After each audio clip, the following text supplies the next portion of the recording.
Mark chapter 15. Jesus before Pilate.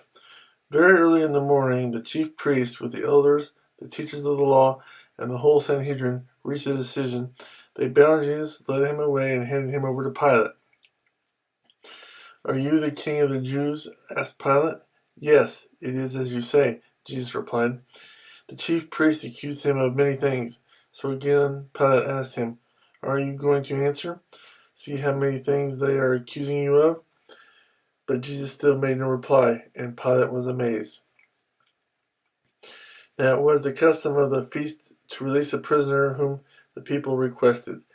A man called Barabbas was in prison with the insurrectionists who had committed murder in the uprising. The crowd came up and asked Pilate to do for them what he usually did. "Do you want me to release to you the king of the Jews?" asked Pilate, knowing it was out of envy that the chief priest had handed Jesus over to him. But the chief priest stirred up the crowd to have Pilate release Barabbas instead. "What shall I do then with the one you call the king of the Jews?" Pilate asked them. "Crucify him," they shouted. "Why? What crime has he committed?" asked Pilate. But they shouted all the louder, "Crucify him." Wanting to satisfy the crowd, Pilate released Barabbas to them. He had Jesus flogged and handed him over to be crucified. The soldiers mocked Jesus. The soldiers led Jesus away into the palace, that is, the praetorium, and called together the whole company of soldiers. They put a purple robe on him, then twisted together a crown of thorns and set it on him. And they began to call out to him, "Hail, King of the Jews!" Again and again they struck him on the head with a staff and spit on him. Falling on their knees, they paid homage to him. And when they had mocked him, they took off the purple robe and put his own clothes on him. Then they led him out to crucify him. The crucifixion. A certain man from Cyrene, Simon, the father of Alexander and Rufus, was passing by on his way in from the country, and they forced him to carry the cross. They brought Jesus to the place called Golgotha, which means the place of the skull. Then they offered him wine mixed with myrrh, but he did not take it, and they crucified him. Dividing up his clothes, they cast lots to see what each would get. It was the third hour when they crucified him.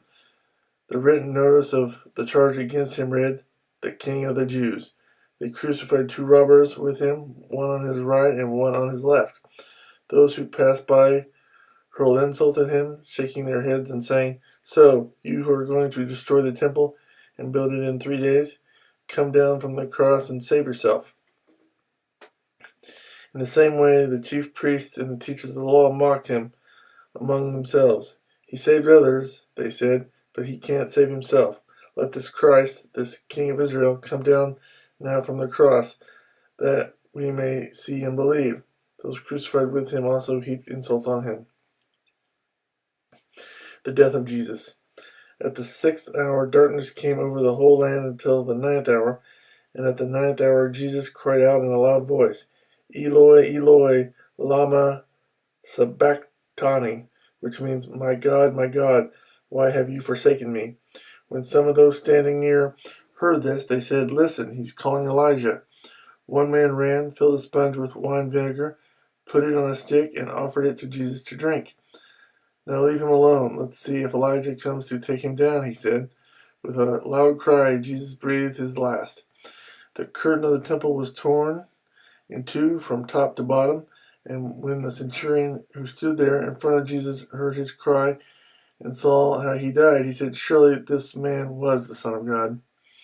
Some women were watching from a distance. Among them were Mary Magdalene, Mary, the mother of James the younger, and of Joseph, and Salome. In Galilee, these women had followed him and cared for his needs. Many other women who had come up with him to Jerusalem were also there. The burial of Jesus. It was preparation day, that is, the day before the Sabbath. So as evening approached, Joseph of Arimathea, a prominent member of the council, who was himself waiting for the kingdom of God, went boldly to Pilate and asked for Jesus' body. Pilate was surprised to hear that he was already dead. Summoning the centurion, he asked him if Jesus had already died. When he learned from the centurion that it was so, he gave the body to Joseph. So Joseph bought some linen cloth, took down the body, wrapped it in the linen, and placed it in a tomb cut out of rock. Then he rolled a stone against the entrance of the tomb. Mary Magdalene and Mary, the mother of Joseph, saw where he was laid.